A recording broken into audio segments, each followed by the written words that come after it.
நண்பர்களே, இந்த வீடியோ யார் மனதையும் புண்படுத்தும் நோக்கத்தில் எடுக்கப்பட்டதல்ல. இது ஒரு முற்றிலும் பொழுதுபோக்குக்காக எடுக்கப்பட்ட வீடியோ. அதனால உங்க வீட்டு பிள்ளையா நினைச்சு எல்லாரும் என்னை மன்னிச்சிருங்க. நியூ இயர் அதுவும் டோலி சாராவது கால் பண்ணி விஷ் பண்ணுவாங்கன்னு போன் பக்கத்திலேயே வெயிட் பண்ணிட்டு இருந்த போது ஒரு நாதாரி நண்பர் ஒருத்தர் கால் பண்ணான். பாய் 10 கிலோ கறி கொண்டு வாங்க பாய். மூடிட்டு வைங்கடங்க ஒருத்தர் குயிலா. இப்ப இருக்கிற எவ்வளவு டென்ஷன் ஆவற, உன்னை கூல் பண்ற மாதிரி ஒரு விஷயத்த சொல்றேன்.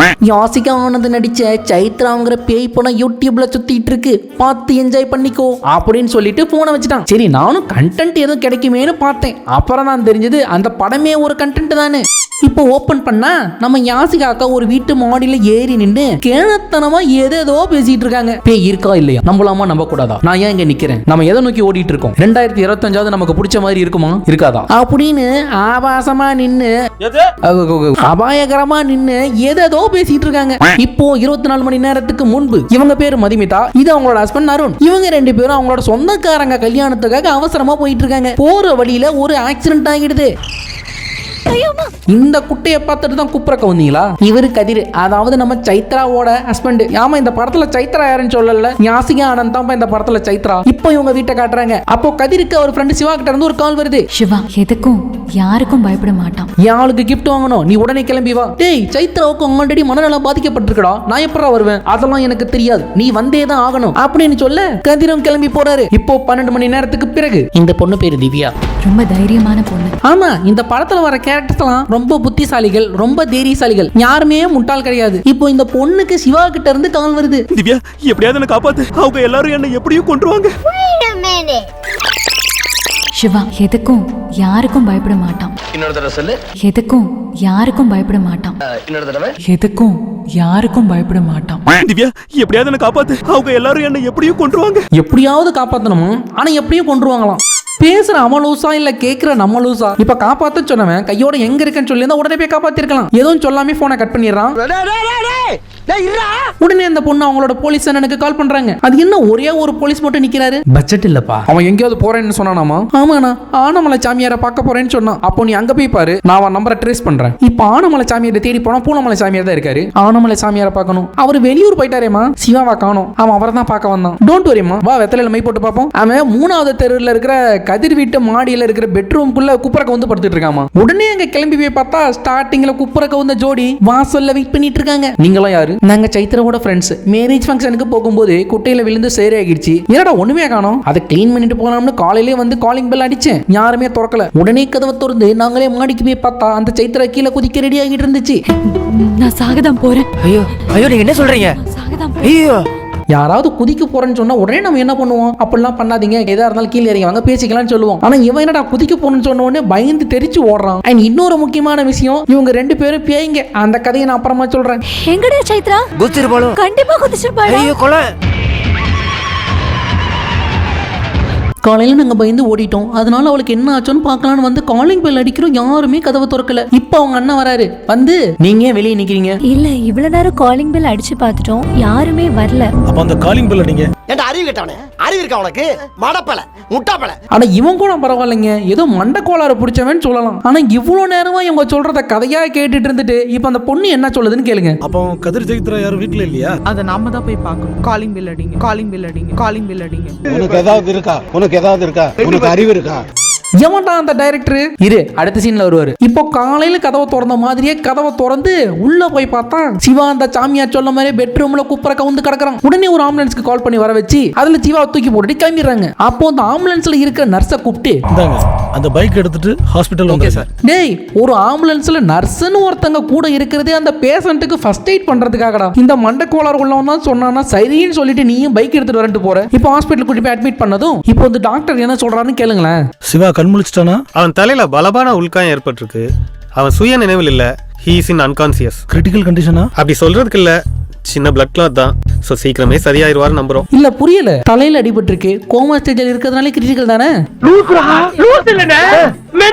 எவன்டா அந்த படத்துக்கு டைரக்டர்? இந்த படத்தோட டைரக்டர், ரைட்டர் எல்லாமே இவரு தான். ஓ, இவன் தானா? இந்த படத்துக்காக யாரையாவது திட்டணும்னு தோணுச்சுன்னா இந்த ஆளை பிடிச்சி வண்டியா கேளுங்கடா. என் படத்துல பட்ஜெட் இல்லாததால இந்த ஹாஸ்பிட்டல்ல ஒரே ஒரு டாக்டர் அண்ட் ஒரே ஒரு நர்ஸ் மட்டும் தான் இருக்காங்க. இவனை யார் இப்படி அடிச்சிருப்பா? அந்த கதிரும் சைத்திரமும் எங்க போயிருப்பாங்க? சார் நீங்க மைண்ட் வாய்ஸ் நினைச்சு சத்தமா பேசிட்டு இருக்கீங்க. அந்த கதிரோட பெரிய வீட்டுல இருந்து தான் சிவாவை ஆபத்தான நிலைமையில காப்பாத்தணும். கதிரும் சைத்திராவும் எங்க போனாங்கன்னே தெரியல. இப்ப எதுக்குன்னு ஆரம்பத்துல இருந்து திரும்ப அதே கதையை ஒப்பிச்சுக்கிட்டே இருக்கீங்க. இப்ப இந்த போலீஸ்கார சொன்னதும் சைத்ரா ஹாஸ்பிடல்ல தான் ட்ரீட்மெண்ட் எடுத்துக்கிட்டாங்க. அவங்க இறந்தவங்க நேர்ல வரத கற்பனை பண்ணிட்டு இருக்காங்க. அதுக்கு சைக்காட்ரிஸ்டா தான்டா பார்க்கணும். இதுக்கு எதுக்குடா ஜெனரல் டாக்டர் கிட்ட கூட்டிட்டு வந்தீங்க?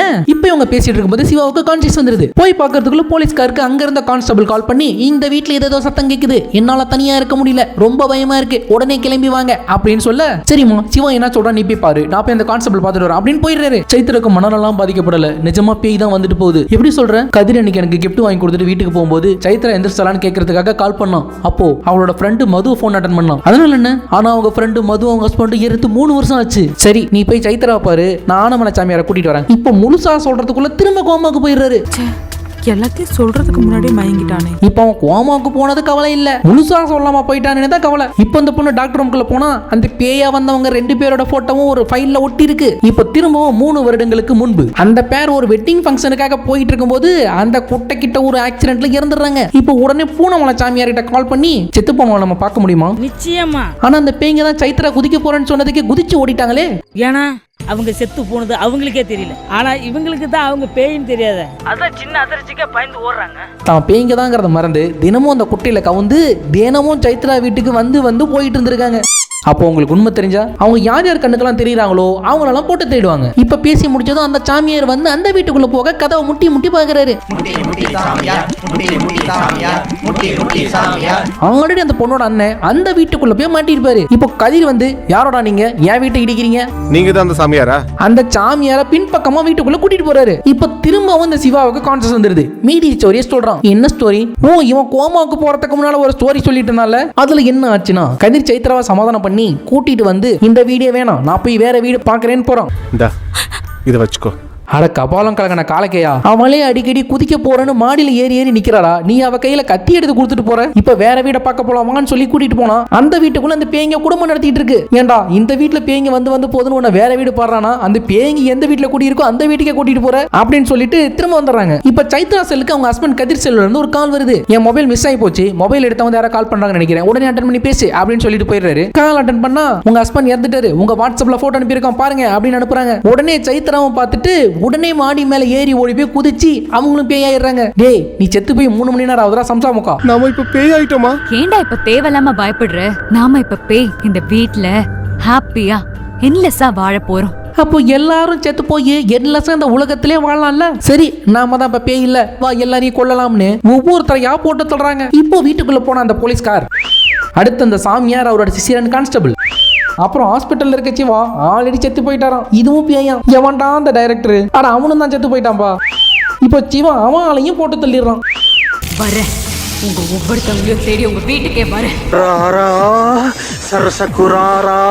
இந்த படத்துக்கு சைத்ரான்லாம் டைட்டில் வச்சிருக்க கூடாதுடா. மூளை இல்லாத ஆளும் 3 மணி நேரம் லும்னு வச்சிருக்கணும். அந்த அளவுக்கு காதிலே இது போன்ற கிரிஞ்ச மூவிஸை நம்ம சேனல்ல ரோஸ்ட் பண்ணணும்னா கீழே சப்ஸ்கிரைப்னு ஒரு பட்டன் இருக்கு, கிளிக் பண்ணிக்கோங்க. பக்கத்துல ஆல்னு ஒரு சிம்பிள் வரும், அதை கொடுத்துக்கோங்க. திரும்ப இதே போல இன்னொரு கிரிஞ்ச மூவி ரோஸ்டோட உங்க எல்லாரும் சந்திக்கிறேன். This is Vijayakumar signing off. Bye.